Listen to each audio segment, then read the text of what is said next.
A special thank you to each of our subscribers who make this channel possible. Here's today's story.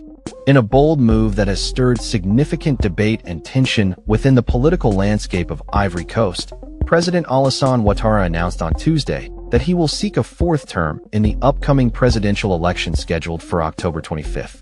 The announcement, made during a televised address, comes amidst growing concerns regarding the exclusion of several prominent opposition candidates from the electoral process.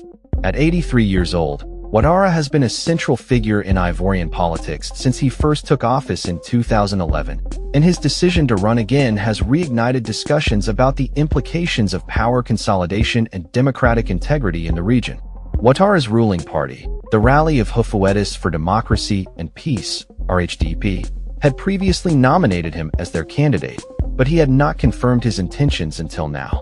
The president, who has faced criticism for changing the constitution to remove presidential term limits, stated that he was motivated to run again due to numerous appeals from citizens across the nation. For several months, I have received numerous calls from fellow citizens regarding my potential candidacy in the presidential election, he expressed, emphasizing that his decision was guided by the best interests of the nation.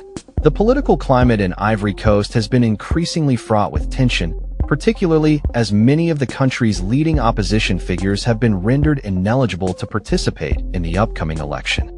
Notably, former President Laurent Gbagbo and other key politicians have been struck from the electoral register due to past criminal convictions. Additionally, Tidjane Thiam, a prominent opposition leader and former international banker, was barred from running on the grounds of dual nationality, despite having renounced his French citizenship.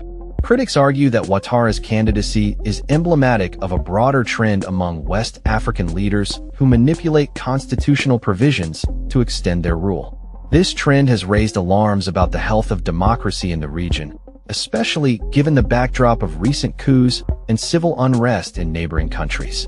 The opposition has accused the government of using legal mechanisms to suppress dissent and eliminate competition, while the ruling authorities maintain that the judiciary operates independently and fairly. The situation is further complicated by the historical context of Ivorian elections, which have often been marred by violence and civil strife. The last election cycle, during which Ouattara secured a third term, was marked by significant unrest, resulting in casualties and widespread protests. As tensions rise ahead of the October election, the opposition has united in a joint campaign to demand the reinstatement of their barred leaders, signaling a potential escalation in political confrontations. Ouattara's statement regarding his candidacy reflects a complex interplay of national sentiment and political maneuvering.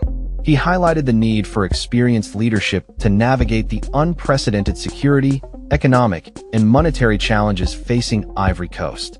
However, many citizens and analysts remain skeptical about the implications of his continued rule, with some viewing it as a betrayal of democratic principles. As the election date approaches, the international community is closely monitoring the developments in Ivory Coast, particularly in light of the growing trend of leaders in West Africa extending their time in office through constitutional amendments. Analysts warn that Ouattara's decision could further complicate the legitimacy crisis facing governments in the region and may provoke unrest among the populace. In summary, President Ouattara's announcement to seek a fourth term has reignited debates about democracy, power, and governance in Ivory Coast. As the country prepares for the elections, the eyes of the world will be watching to see how this political drama unfolds and what it means for the future of the nation and the region as a whole. That's all for this story. We upload videos every day covering many different subjects, so hit that subscribe button to stay informed. Thanks for watching.